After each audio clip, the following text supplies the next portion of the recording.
जब मान्यवर काशीराम साहब चले गए, यहां के जो उनके लेफ्टिनेंट हैं उन्होंने उनके नारों को ही बदल दिया। ये नारा बताओ किसने दिया कि शिक्षित बनो, संगठित रहो, संघर्ष करो, बताओ। ये नारा किसने दिया? जिसकी इतनी संख्या बारी उसकी इतनी हिस्सेदारी बताओ। कि 2006 में जैसे मान्यवर काशीराम साहब चले गए, उन्होंने कहा हम ये नारे को बदल के बहुजन से सर्जन कर देते। बहुजन से सर्जन हुआ और आप देखो आज क्या हालात हो गई हैं। विचार हमारी शक्ति होती है, विचार हमारी ताकत होती है, विचार हमारा आधार होता है। जब आप विचार छोड़ते हैं तो आप अपना लक्ष्य छोड़ते हैं। पहले उन दलों का लक्ष्य होता था गरीबों की आवाज उठाना, जो आज उन दलों का लक्ष्य है अपनी और अपने परिवार की संपत्ति बचाना। 5 घटनाएं अभी कुछ दिनों में यहां दलित समाज की बच्चों के बलात्कार की हो गई और यहां के अधिकारी कर्मचारी हाथ पे हाथ धर के बैठे। मैं होता पार्लियामेंट में, प्रधानमंत्री जी को भागने नहीं देता पार्लियामेंट से और पूछता कि बताओ हम टैक्स देते हैं कि हमारे लोग, हमारी बच्चे हमने इसलिए पैदा की कि उनकी हत्या कर दी जाए, उनका रेप किया जाए। इस देश में बदला क्या आपके लिए, आप बताओ। हर जुल्म जाति में मैं आपके साथ खड़ा। जिस नेता को अपने वोट देके बनाया वो तमाशा देखता रहा, वो एसी में पड़ के सोता रहा। और आपका चंद्रशेखर, जो आपका बेटा बिजनौर के लोगों, नगीना के लोगों, वो आपके लिए सड़कों पे लड़ता रहा।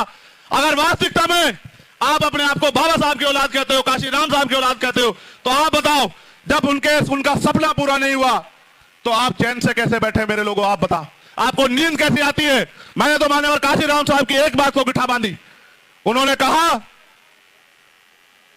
कि मुर्दा लोग मिशन नहीं चलाते और जिंदा लोग मिशन को रुकने नहीं देते, क्योंकि 9 अक्टूबर मान्यवर काशीराम साहब जब यहां से विदा हुए, उनकी संतानों को संकल्प लेना चाहिए था कि काशीराम साहब 10 साल में आपका अधूरा कारवा पूरा करेंगे। उनसे तो नहीं हुआ। दिल्ली की जो ऐतिहासिक जमा मस्जिद है वहां से फैसला लिया कि हम पूरी दुनिया को बताएंगे कि यहां मजलूम और जिसको आज टॉर्चर किया जा रहा मुसलमान वो अकेला नहीं है।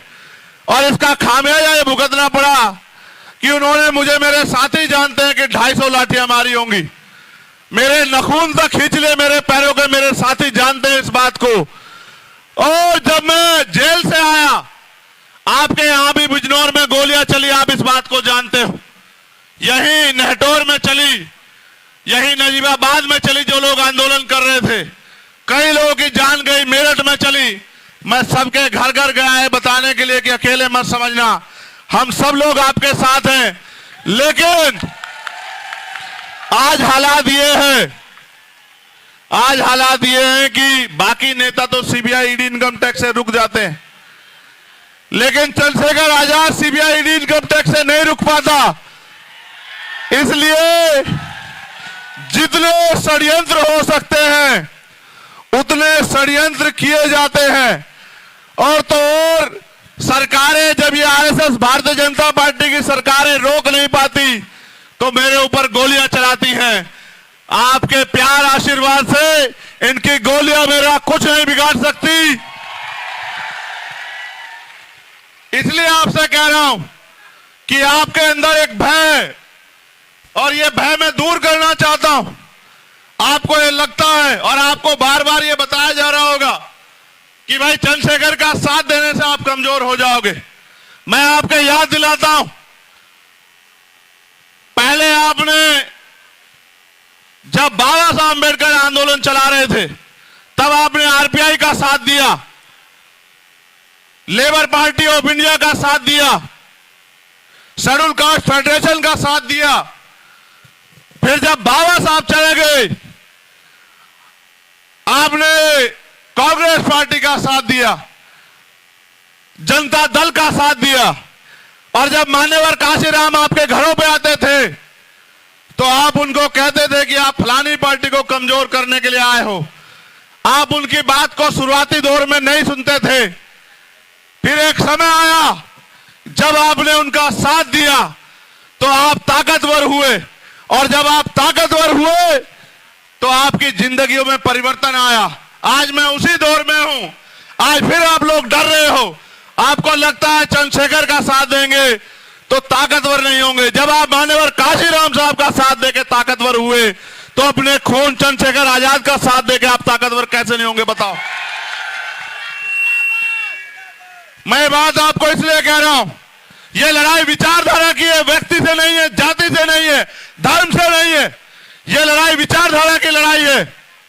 एक समय था जब मान्यवर काशीराम साहब गली गली और हर प्रदेश में जाके बहुजन समाज के लोगों को एकजुट करने का काम करते थे, और जहां बाबा साहब अम्बेडकर ने आंदोलन छेड़ा, जहां बाबा साहब अम्बेडकर ने आंदोलन छेड़ा, उस महाराष्ट्र की धरती के सभी नेताओं ने मान्यवर काशीराम साहब को यह कह के हटा दिया कि आपके बस का नहीं है, आप नए आए हो, आप नहीं कर सकते हो, हम बाबा साहब के सिपाही हैं।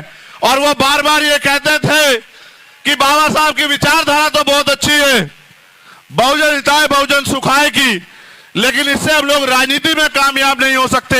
लेकिन कहते तमन्ना अगर सच्ची हो तो रास्ते हजार होते हैं। मान्यवर काशीराम साहब ने ये करके दिखाया, उसी विचारधारा का झंडा और डंडा पूरे देश में लहरा के दिखाया, ताकत बना के दिखाई। उनके आंदोलन की एक खूबी थी कि उनके आंदोलन से ऐसे नेताओं का निर्माण हुआ जिनके पैरों में चप्पल भले ही 2 रंग की हो, जिनके घरों में भले ही छत ना हो, जिनके पास बड़े बड़े महल ना हो, जिनके पास बड़ी बड़ी गाड़ियां ना हो, जो करोड़पति धन्ना सेठ ना हो, लेकिन यह आंदोलन की ताकत थी कि एक समय ऐसा था कि गरीब के बेटे विधानसभा लोकसभा में गए, और जब मान्यवर काशीराम साहब चले गए, यहां के जो उनके लेफ्टिनेंट हैं उन्होंने उनके नारों को ही बदल दिया। नारों में कितनी शक्ति होती मैं आपको बताता हूं। जब मैं नारे कहूंगा, जो बहुजन मूवमेंट को जानते हैं उनके दिल में आवाज आ जाएगी। ये नारा बताओ किसने दिया कि शिक्षित बनो, संगठित रहो, संघर्ष करो, बताओ। ये नारा किसने दिया? जिसकी इतनी संख्या बारी उसकी इतनी हिस्सेदारी, बताओ। ये बताओ, वोट हमारा राज तुम्हारा, नारा नहीं चलेगा, नहीं चलेगा, नारा किसने दिया? जब ये नारे देने वाले लोगों ने इन नारों के बदौलत समाज को जगाया, जैसे बाबा साहब के लेफ्टिनेंटों ने वहां किया महाराष्ट्र में कि ये विचारधारा बहुत अच्छी, कामयाब हो सकते नहीं, ऐसे उनके लेफ्टिनेंटों ने ये किया कि 2006 में जैसे मान्यवर काशीराम साहब चले गए, उन्होंने कहा हम ये नारे को बदल के बहुजन से सर्जन कर देते हैं। बहुजन से सर्जन हुआ, और आप देखो आज क्या हालात हो गई हैं। विचार हमारी शक्ति होती है, विचार हमारी ताकत होती है, विचार हमारा आधार होता है। जब आप विचार छोड़ते हैं तो आप अपना लक्ष्य छोड़ते हैं। पहले उन दलों का लक्ष्य होता था गरीबों की आवाज उठाना, आज उन दलों का लक्ष्य है अपनी और अपने परिवार की संपत्ति बचाना।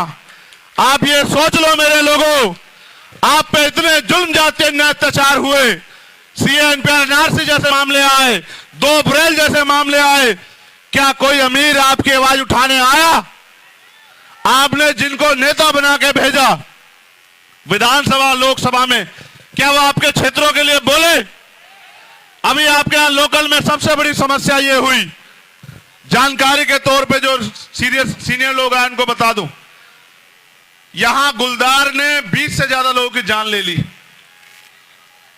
लोगों का, आम लोगों का हजरत निकलना मुश्किल हो गया।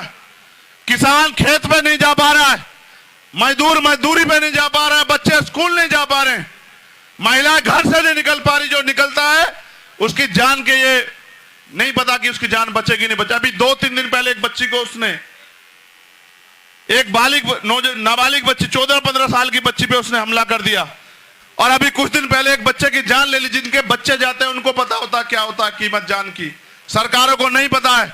मैंने मुख्यमंत्री जी को भी कहा लिखकर, यहां के अधिकारी कर्मचारियों को भी कहा कि आप जो तनख्वाह ले रहे हैं, कुर्सियों पे बैठे हैं, आपकी जिम्मेदारी बैठती है, हम टैक्स देते हैं कि हर एक व्यक्ति की जीवन रक्षा करो। आप लोग क्या कर रहे हो बताओ? अगर हजरत एक नेता को नुकसान हो जाता, एक उद्योगपति को नुकसान हो जाता, पूरी सरकार पड़ जाती यहां के, लेकिन यहां गरीबों की जान जा रही है, कोई पूछने वाला नहीं है। ये क्षेत्र को मिला 20 से ज्यादा लोगों की जान चले गई। मैंने मुख्यमंत्री से कहा आप सबकी आवाज सुनते हो, अगर वास्तविकता में आप मुख्यमंत्री हो और आप योगी का चरित्र रखते हो तो 25-25 लाख रुपए का मुआवजा दो उनके बच्चों को जिनके घरों में, इनके घरों के चिराग बुझ गए, और सुरक्षा व्यवस्था करो। जब नेताओं की सुरक्षा हो सकती है, जब बड़े बड़े उद्योगपतियों की सुरक्षा हो सकती, तो इन गरीबों की सुरक्षा की जिम्मेदारी कौन लेगा? ये सरकार की जिम्मेदारी थी। इनको गरीब, कमजोर, इनको कीड़े मकोड़े समझ के नजरअंदाज किया गया सरकारों द्वारा। और रजत 5 घटनाएं अभी कुछ दिनों में यहां दलित समाज की बच्चों के बलात्कार की हो गई और यहां के अधिकारी कर्मचारी हाथ पे हाथ करके बैठे। मैं होता पार्लियामेंट में, प्रधानमंत्री जी को भागने नहीं देता पार्लियामेंट से और पूछता कि बताओ, हम टैक्स देते हैं कि हमारे लोग, हमारी बच्चे हमने इसलिए पैदा की कि उनकी हत्या कर दी जाए, उनका रेप किया जाए। इस देश में बदला क्या आपके लिए, आप बताओ। अगर यहां गरीबों की बच्चियां सुरक्षित नहीं, अगर उनकी जिंदगी सुरक्षित नहीं है, तो फिर ऐसी सरकारों का कोई फायदा नहीं है। वो सरकारें आपकी नहीं हो सकती मेरे लोगों। मैं तो हजारों मुकदमे हमारे साथियों के ऊपर लगे, मैंने कई बार जेल काटी, तमाम तरह की जो समस्या मेरे सामने खड़ी की गई, उन सारी समस्याओं से लड़ा। मगर आप बताओ मेरे लोगों, क्या मैंने कभी तुम्हें अकेला छोड़ा? पूरी जिम्मेदारी से बताओ। हर जुल्म जाति में मैं आपके साथ खड़ा। जिस नेता को अपने वोट देके बनाया वो तमाशा देखता रहा, वो एसी में पड़ के सोता रहा, और आपका चंद्रशेखर, जो आपका बेटा, बिजनौर के लोगों, नगीना के लोगों, वो आपके लिए सड़कों पे लड़ता रहा। ये लोकतंत्र है, आपके पास ताकत है। आप चाहो तो किसी को कुर्सी पे बिठा दो और आप चाहो तो किसी को कुर्सी से पटक के जमीन पे बिठा दो। ये आपकी ताकत है। आज हालात ये हैं कि संविधान खतरे में, हमें लोकतंत्र को बचाना है, उसको स्थापित रखना है। जो सपना बाबा साहब ने देखा था वो पूरा नहीं है, अभी तक पूरा नहीं हुआ। जो सपना मान्यवर काशीराम साहब ने देखा वो अभी तक पूरा नहीं हुआ। अगर वास्तविकता में आप अपने आप को बाबा साहब की औलाद कहते हो, काशीराम साहब की औलाद कहते हो, तो आप बताओ, जब उनका सपना पूरा नहीं हुआ तो आप चैन से कैसे बैठे मेरे लोगों? आप बताओ, आपको नींद कैसी आती है? आपका पेट कैसे भर जाता है जब आपके महापुरुष ने अपने बच्चे कुर्बान किए आपके लिए? आप उनके आंदोलन को, उनके सपनों को पूरा करने के लिए क्या कर रहे हो? मैंने तो मान्यवर काशीराम साहब की एक बात को गिठा बांधी। उन्होंने कहा कि मुर्दा लोग मिशन नहीं चलाते और जिंदा लोग मिशन को रुकने नहीं देते। मैंने उस दिन ठान लिया कि हम मान्यवर काशीराम साहब का मिशन, सामाजिक परिवर्तन और आर्थिक मुक्ति का मिशन आगे बढ़ाएंगे। और आप ये जानते हैं,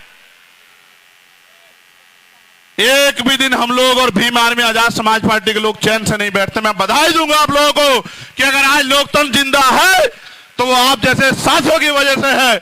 आज अगर संविधान सुरक्षित है तो आप जैसे साथियों की वजह से है। संविधान को खतरा कैसे? क्या इस देश में धार्मिक आजादी बची है? अगर बची है तो आप करके देखो कोई धार्मिक प्रोग्राम सड़क पे, आपको पता लग जाए। यहां धार्मिक आजादी खत्म की जा रही, यहां सामाजिक आजादी खत्म की जा रही है। गैर बराबरी सामाजिक जाति के आधार पर छुआछूत भेदभाव है और यहां कमजोरों को, गरीबों को गरीब बनाया जा रहा है। और सरकार केंद्र की चंद पूंजीपतियों की सरकार बन गई है। मणिपुर जल रहा है। बहन बेटियां, बच्चियां, वहां के आदिवासी और वहां के क्रिश्चियन, ईसाई लोग देश की तरफ आंख उठा के देख रहे हैं, कोई हमारी आवाज सुनेगा। लेकिन किसी की नेता की हैसियत नहीं हो पा रही है कि सरकार कहीं तालाबंदी कर दे, सरकार से सवाल पूछे। क्या इस देश में आदिवासियों को, दलितों को, ईसाइयों को, मुसलमानों को रहने का, पिछड़ों को रहने का हक नहीं है क्या? आप बताओ, क्या वो लोग टैक्स नहीं देते हैं क्या? क्या उन पे जुल्म जाति करने का? आज जो भगवान बुद्ध को मानने वाले लोगों को करके देखो, एक आयोजन आपको परमिशन लेनी पड़ेगी और परमिशन नहीं देंगे, आपके आयोजन में आके आपका आयोजन खराब कर देंगे। ये हालत है। इसलिए आपसे कह रहा हूं, न्याय जन्म सिद्ध अधिकार है, न्याय मिलकर आपको आंदोलन करने पड़ते हैं। सारी सरकारी संस्थाओं को बेचा जा रहा है, निजीकरण हो रहा है, आपकी नौकरियां खत्म कर दी, पेपर लीक हो रहे हैं, लूटपाट मची है, गरीबों की जमीन पे भाजपा के लोग आग गड़ाए बैठे हैं, कैसे मौका मिले आपकी जमीन छीने, और यहां आपके आसपास के लोगों की छीनी होगी खूब। इसलिए आपसे कह रहा हूं, आज आपके कंधों पर जिम्मेदारी है संविधान को बचा के लोकतंत्र को, असली लोकतंत्र को, जिसमें गरीबों के हक की आवाज उठे, गरीबों का भी मान सम्मान हो, उसको हम लोगों को स्थापित करना है। उसकी तैयारी के लिए आज हम लोग यहां, क्योंकि 9 अक्टूबर मान्यवर काशीराम साहब जब यहां से विदा हुए, उनकी संतानों को संकल्प ले लेना चाहिए था कि काशीराम साहब 10 साल में आपका अधूरा कारवा पूरा करेंगे। उनसे तो नहीं हुआ, जिनको वो ताकत दे गए, हम इसको कारवा को पूरा करके दिखाएंगे। इसलिए जो है मैं आपसे कहना चाहता हूं, कमर कसो और आगे बढ़ो।